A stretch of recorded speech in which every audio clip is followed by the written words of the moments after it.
Hello everyone. We recently did a video about a really cool EV rental company called UFODRIVE. In case you haven't seen that video yet, here's a small pop-up, it should bring you directly there. In case you have already seen it, we also did an interview with their CEO, Aidan McClean, and he reveals some really fascinating information about his business. That is this video, so please enjoy.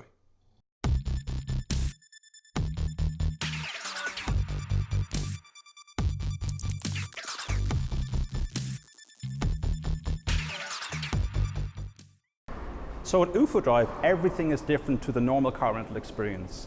The location where our customers collect their car is completely different. The concept behind the UFO Bay is that it's located in a really premium and convenient location at both airports and city centres.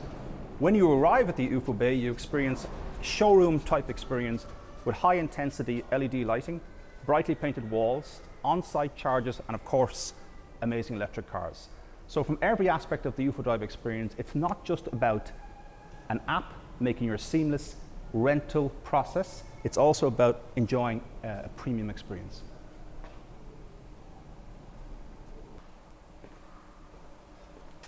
Mr. McClean, nice to meet you. Thank you for giving us this time for this interview. No, thank you for having me. So I'm looking forward to talking about UFODRIVE. Or UFODRIVE as we call it. UFODRIVE? UFODRIVE, yes. Okay, so UFODRIVE. Well, it depends on where you're from. If you're from France or Germany, it's UFODRIVE. If you're from Ireland or England, it's UFODRIVE. Okay, so I'll keep that in mind, thank you. So could you maybe tell us what makes UFODRIVE different? Yeah, so really everything. My personal experience of traveling was I always had a very difficult car rental experience, always queuing, always waiting, 45 to 50 minutes on average before I left an airport, never got the car I wanted, got pushed insurance, the key collection process, the paperwork, every single thing manual, slow and massively time consuming. So I wanted to change everything. So from UFODRIVE's perspective, hello? Okay.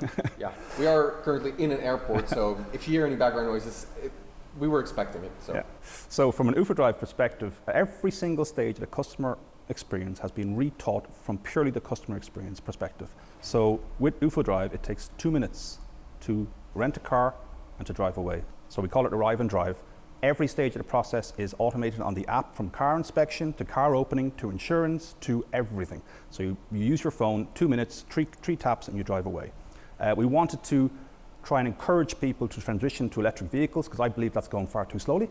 Yeah. And one of the things we wanted to do was take the fear of electric vehicles and range and charging away by setting up an all digital, all electric car rental company and by effectively making electric cars mainstream. So that's what we do, and with the technology we try to make that experience super easy and super fast and simple. UFODRIVE, that's a really interesting name. Yeah. Where did that come from? Well, yeah, it's interesting. I wrote a paper, it's got a business case in semi-anger, having had a bad rental experience on the way back from a European city. I was on the plane with my partner, Gabriella, and she said, what are you going to call the company? And I said, well, I want it to be an out-of-this-world experience. That's the key thing. She said, well, then call it UFO, which I laughed. So I hastily put down UFO on the paper and said, okay, I'll rename the company later, like Fast Drive or something. And the name stuck, people like it, and it works and it's memorable and it reflects the brand. So the app is actually really simple, and you've made an entire experience actually a real breeze, super simple. And my question really is, what's stopping the competition from seeing it and doing the same? Well, they can. I mean, I welcome competition. I'm certainly not afraid of competition. Our concept is to try and make this really fast, simple and easy for the customer. Now, a lot of legacy organizations, not just car rental companies, have legacy systems, legacy business models, large staffs. So take car rental, for example. You have rental desks in airport, you have staff by lots of people.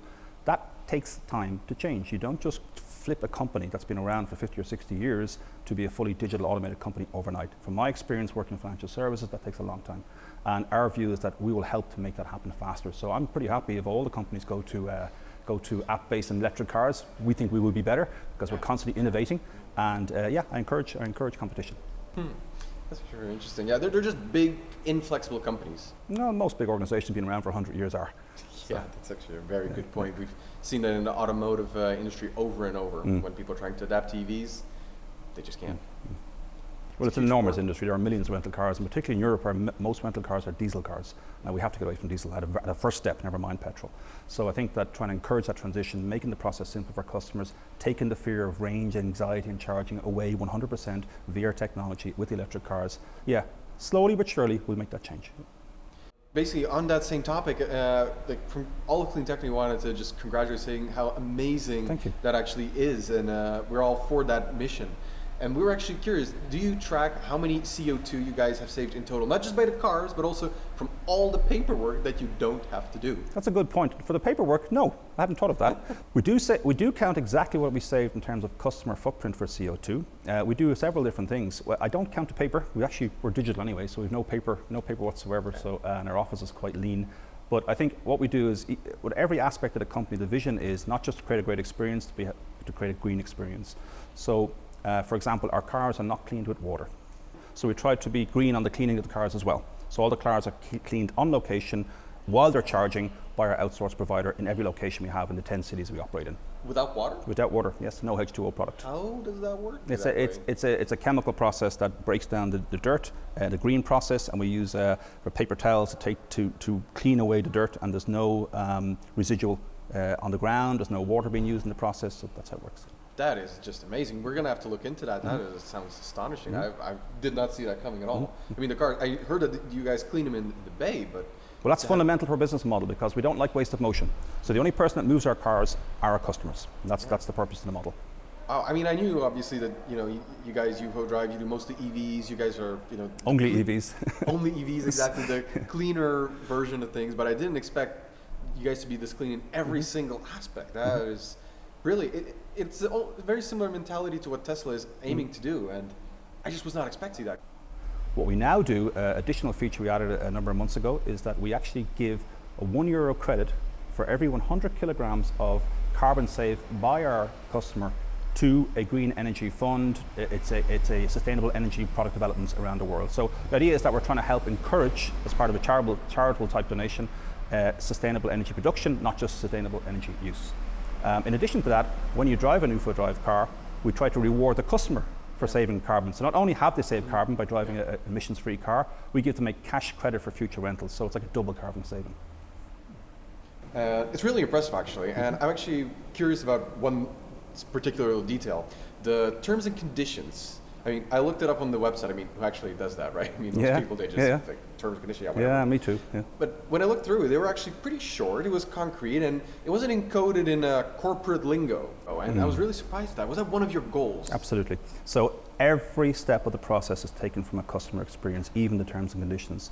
And we didn't want to create something which was onerous to read, which left the consumer thinking, is there something tricky here? Is there a hidden condition I'm going to be ripped off by? So the idea was, with our lawyers, of course, to make this super simple and lean terms and conditions that anybody, even part-time lawyers, can understand. Further on in the website, what I also saw is some of the partners you list, and some of them make a lot of sense. I mean, you like putting your UFODRIVE bays in airports and so on. So when I saw Lufthansa as a partner, that made total sense. But then I also saw Tesla as a partner. Big Dutch bank called ING as a partner, also Eneco, which is a huge energy provider that makes electricity and energy for houses. Why are those partners, and what's the nature of those partnerships actually? Well, the idea is to try and spread awareness of the brand and spread awareness of electric cars. I mean, all too often, every day it's a very important goal that we share, absolutely. Absolutely. Every day I meet people. I actually was in a bank in Ireland yesterday with a senior banker, and I was telling him about our product. And he said to me, it's a great idea, I love the cars, I love the whole experience, but I wouldn't use it because I need to drive to Cork every day. Now, Cork's a 200-kilometre drive from Dublin. He had no idea that the range of the car is well sufficient to take you from Dublin to Cork and halfway back, and there's a supercharger on the way, by the way. So it's awareness lack. There's a lack of awareness, and people just do not understand that the infrastructure is in place. It does work. I've driven all over Europe in electric cars myself. It does work. It's a slight mind shift change, but it's a better mind shift change. So our idea was to partner with big organizations like ING and Miles and more to try and spread that awareness into those organizations. Because obviously as a startup company, we don't have the same firepower on marketing that a big brand would have. So we've gone ground up to spread awareness. Could you tell me also some more about UFODRIVE for enterprise and solutions? Yeah, so we try to see two sub components for business in addition to the main consumer rental. So with UFO Enterprise, the idea is that big corporates that have large fleets for their staff and sometimes use rental services. We want to encourage them to think electric. We want to give carbon credits to that organization. So for example, if a multinational organization is transiting a staff member executive from one side of the Atlantic to the other, they're obviously consuming a carbon footprint. So our idea is that they will rent an electric, we will build an electric facility for them in their corporate headquarters, allow them to offset the carbon credit for that until we get electric planes. And the idea would be that we'd encourage them to move to an electric future. And then with UFODRIVE solutions, that's more on the technology side. So the technology and data we are collecting about electric cars, how they work, where you can charge, where you can't charge, which routes are congested, which routes are we saving the most carbon on, all of that data we're packaging up into a software solution, which we're working on with something that's going to come later in the year. Wow, that's actually Noisy. yeah, that too. Yeah. No, but actually, we've eliminated that noise. That's gone now. Exactly, and just makes such a big difference when you're in that car and it's just more peaceful. Thank you so much for your time, and it was really enlightening. I really enjoyed it. Yeah, thank you very much. Thank you for watching. If you liked this video, please give us a thumbs up and subscribe. Also, if you haven't seen the UFODRIVE review yet, it is right there. In addition to that, we have some really exciting Gigafactory news. But for that, you'll have to watch the ending of our UFODRIVE review video. Again, it's right there. And yeah, thanks for watching, and till next time.